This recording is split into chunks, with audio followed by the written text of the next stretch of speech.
asking for permission. My name is Werner Puchert, and this is Finding Frequency. So today is one of those normal updates. As I mentioned yesterday, things are crazy busy, so I'm trying to optimize my time in such a way that I can still keep my promise of doing this project, but then also balance some of the other things. And I feel like I'm actually letting Marta down a little bit because I'm sitting in my little office here working away. She's doing the same, and Grandma's trying to support with looking after the little crazy 3-year-old. And we're both really busy. So, and that's nothing new. I think I say that in every episode, but I feel like I still feel like this pressure that I have to try and work on the balance of working with these weird time zones, because I tend to work across the both Polish and United States time zone, and that doesn't work well for balance. But that's something I need to figure out, and that's the interesting part of life, I guess. And I need to consider my lovely wifey. Permission. So today I had my opportunity to be on stage, the virtual stage, for the first time in a long time. I've avoided doing talks and presentations for various reasons, and kind of got looped in to a virtual event where I was talking about design and event design using Lego Serious Play. So I've mentioned this before. One of the tools that I use in my design process is a tool that leverages the qualities of Lego. There's a specific method that was actually developed by Lego years ago, and they use the method. So even in the boardroom, people can use Lego bricks to ideate, share ideas, share perspectives. It sounds kind of weird, I know, if you don't know the method, but there's method to the madness. There's some scientific proof behind it, and that it does work. And there's all kinds of things that people try and use to substantiate it. I've seen it work personally, but I wouldn't say I'm a disciple of the Lego Serious Play gods, but I love the tool and love to experiment with it when I can. And so, long story short, I had the opportunity to present some of my thoughts there, connected with some really cool people. I would share, though, the format of the event was quite interesting. We had to submit videos. So the videos that we submitted beforehand was kind of the talks. And you could access these videos for free. You could see me waffle on about Lego Serious Play, and all some of my other colleagues. I think there was 4 or 5 of us speaking on these different topics. And then the actual event itself is really just getting together with the speaker and having a conversation. So people signed up to be in my sessions, and I was super humbled to have people from across the globe. I mean, I had a guy from Uganda, Iran, Canada, US, you name it. People were logging in and having really interesting conversations, and it's just cool to be able to share with people. But I keep on coming back, and I want to share with you this idea of permission.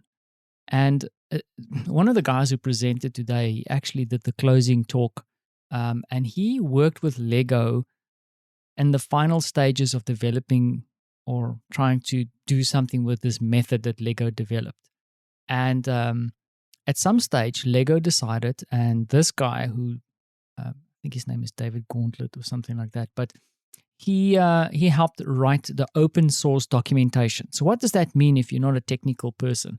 Open sourcing means that someone takes knowledge and they hand it over into the public domain. That means that everybody can use it and make of it what they want. Open source is great because the idea when you want to do open sourcing is that no one really owns it anymore, and it's free to use and enhance and develop by anybody who wants to be part of this. So you can actually now go out and you can download this document on Lego Serious Play, read it, and you can apply it. Now, unfortunately, a few things happen in the Lego Serious Play space, and I was never really aware of it because, of course, I got certified by a bunch of people. I paid them good money, and the guy who trained me was really worth the while to do it with him.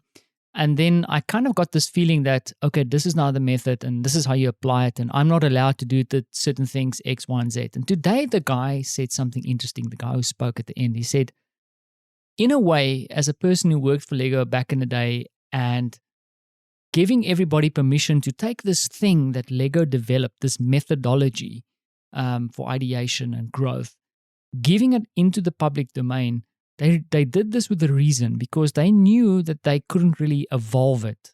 It wasn't their core focus. They believed in it. They still use in Lego today, but they wanted it to grow into something more. They wanted people to innovate and change it and make something new of it, which is really interesting coming from the Lego company, and doesn't really surprise me, to be frank about the things that they do. They're a really interesting company.